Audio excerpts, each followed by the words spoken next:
We live in an age that worships itself. People today look at our towering skyscrapers, our instant global communication, and our powerful machines, and they believe we have reached the pinnacle of human achievement. They think we're the most advanced, the most civilized, and the most intelligent people to have ever walked the earth. This belief is a powerful anesthetic, numbing us to the deep sickness that infects our societies. It is a grand illusion, a mirage of progress that distracts us from the reality of our condition. We are told that our technology makes us superior, that our materialistic culture is the final stage of human evolution. But this is the same arrogance that has doomed every major civilization before us. This modern hubris is a dangerous and misplaced faith. We put our trust in our own inventions, believing they make us invincible. We think our advanced medicine can conquer death, yet a microscopic virus brought the entire world to its knees. We believe our engineering can tame the planet, yet a sudden earthquake or a rising tsunami can wipe out thousands in an instant without warning and without mercy. We boast about our agricultural technology and fertilizers, taking credit for bountiful harvests while forgetting that not a single seed sprouts without the permission of Allah. This civilization, in its vanity, has forgotten its creator and has begun to worship itself, a fatal mistake that history has recorded time and time again. The truth is, this era is one of the most destructive in all of human history. In the last century alone, we have witnessed more death and devastation caused by human hands than in all the preceding millennia combined. Our so-called progress has given us weapons that can annihilate entire cities, chemicals that poison our bodies and cause diseases like cancer, and a lifestyle that breeds corruption and moral decay. The Prophet Muhammad, peace be upon him, warned that diseases would appear that were unknown to our ancestors, and we see this prophecy fulfilled today. We are a civilization that's actively engineering its own downfall, celebrating its instruments of self-destruction as signs of advancement. The culture of Western modernity actively creates problems and then sells us the supposed solutions. It promotes a diet and a way of life that leads to widespread sickness and obesity, and then it markets expensive gym memberships and pharmaceutical drugs as the cure. This is not progress. It is a cycle of manufactured harm for profit and control. It is a system designed to keep people weak, distracted, and dependent.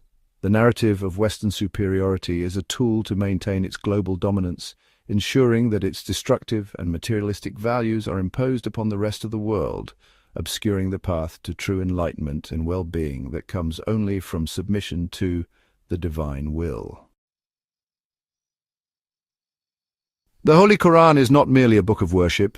It is a guide and a warning for all of humanity. It tells us stories of nations from the past who were far more powerful and established in the land than we are today. Consider the people of Ad, who were granted immense strength and architectural skill.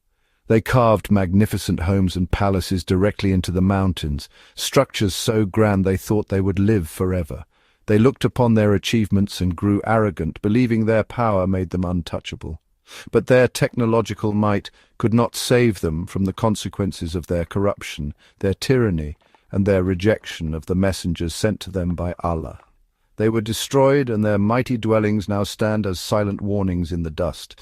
These stories are repeated throughout the Quran to teach us a fundamental lesson. No amount of material power, technological prowess, or worldly success can protect a people from divine justice. When a civilization turns away from Allah, embraces injustice, and becomes arrogant in its perceived strength, its downfall is sealed. The Romans thought their empire was eternal, with its advanced roads, formidable legions, and vast territories. Yet it collapsed from within, eaten away by its own corruption, decadence, and arrogance. Their ruins serve as a stark reminder that true permanence and security are not found in steel, concrete, or military might, but in faith, humility, and adherence to the laws of the Creator. Our current civilization is walking the exact same path. We see the same arrogance, the same belief in our own invincibility, and the same rejection of divine guidance. We have placed our faith in economic systems, political ideologies, and technological gadgets, all of which are creations of our own limited minds. We have turned our backs on the timeless wisdom revealed by Allah and His messengers. A Sahih Hadith reminds us that Allah gives respite to the oppressor, but when He finally seizes him, He does not let him escape. The apparent success and dominance of today's godless civilization is merely a temporary respite, not a sign of its righteousness or its permanence. The only civilization and culture that has truly survived the test of time is the one established by the Prophet Muhammad, peace be upon him. It began with a few followers in the desert, with a mosque built from mud bricks and palm leaves. It was not founded on material wealth or technological superiority, but on the unshakable foundation of tawakkul, complete trust in and reliance on Allah. This is why Islam has spread to every corner of the earth, and its core message has remained pure and unchanged for over 1,400 years. It is a living testament to the fact that true strength comes from Allah alone, and any power not built on this truth is destined to crumble. While Europe was languishing in what it calls the Dark Ages, a brilliant light was shining from the Islamic world. The Islamic Golden Age from roughly the 8th to the 14th century was a period of unparalleled progress that laid the foundations for modern science, medicine, and society. This wasn't a materialistic advancement, but one rooted in the pursuit of knowledge encouraged by the Quran and Sunnah. Muslim scholars were not just preserving ancient knowledge, they were building upon it, driven by a faith that saw scientific inquiry as an act of worship, a way to understand the magnificence of Allah's creation. This era represents what true, balanced advancement looks like. In the field of medicine, scholars like Ibn Sina, also known as Avicenna, wrote the Canon of Medicine, a medical encyclopedia so comprehensive that it was used as a standard textbook in European universities for over 600 years. Muslim physicians established the world's first true hospitals, complete with separate wards for different illnesses and teaching centers for aspiring doctors. They pioneered surgical techniques and the use of anesthesia. In mathematics, the scholar Al-Khwarizmi developed algebra, a language that underpins modern computing and engineering. In science, Ibn al-Haytham championed the scientific method based on experimentation and observation, earning him the title the father of modern optics. This progress was not limited to labs and libraries, it transformed society itself. Islamic cities were models of urban planning, with advanced water systems, public baths, and a strong emphasis on hygiene. This focus on cleanliness was a direct application of Islamic teachings, such as the requirement of wudu or ablution before prayer.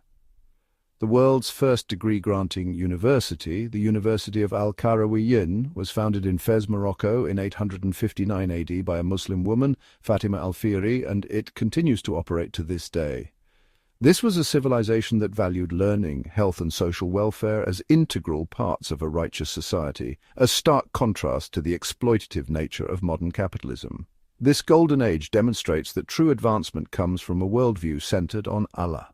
The progress made was holistic, benefiting the spiritual, intellectual, and physical well-being of the people. It was an advancement that sought to build and heal, not to conquer and destroy. It produced scholars, not colonialists. It built universities, not weapon factories.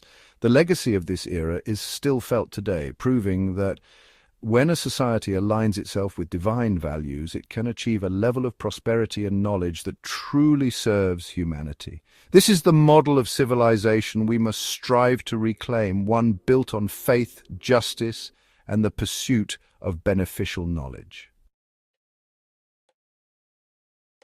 The illusion of Western superiority has created a global system that is fundamentally hostile to human dignity and freedom. This hegemony enforces its materialistic values, causing spiritual sickness while pointing fingers at those who resist. We see this tyranny clearly in the actions of governments like the one in the UK, which persecutes the brave activists of Palestine Action. This group takes direct action to disrupt the operations of companies like Elbit Systems that produce weapons used to oppress and murder innocent Palestinians.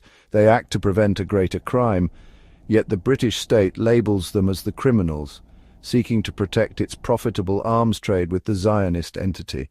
This is the inverted morality of a corrupt and dying age. The state's heavy-handed response, arrests, intimidating trials, and attempts to change laws to secure convictions, reveals its desperation. It shows that the system is more committed to protecting corporate profits and colonial violence than it is to justice or the right to protest. The support for Palestine Action is a support for basic human decency against a tyrannical system. It is a small part of a larger, global awakening. People are beginning to see through the lies. They are realizing that the freedom promised by Western liberalism is a cage. True freedom is not the freedom to indulge in every desire. It is the freedom that comes from servitude to Allah alone, freeing oneself from servitude to money, power, and corrupt systems.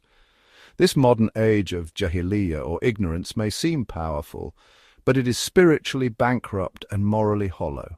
It is in truth a dark and barbaric age masquerading in the clothes of progress. But we must not despair.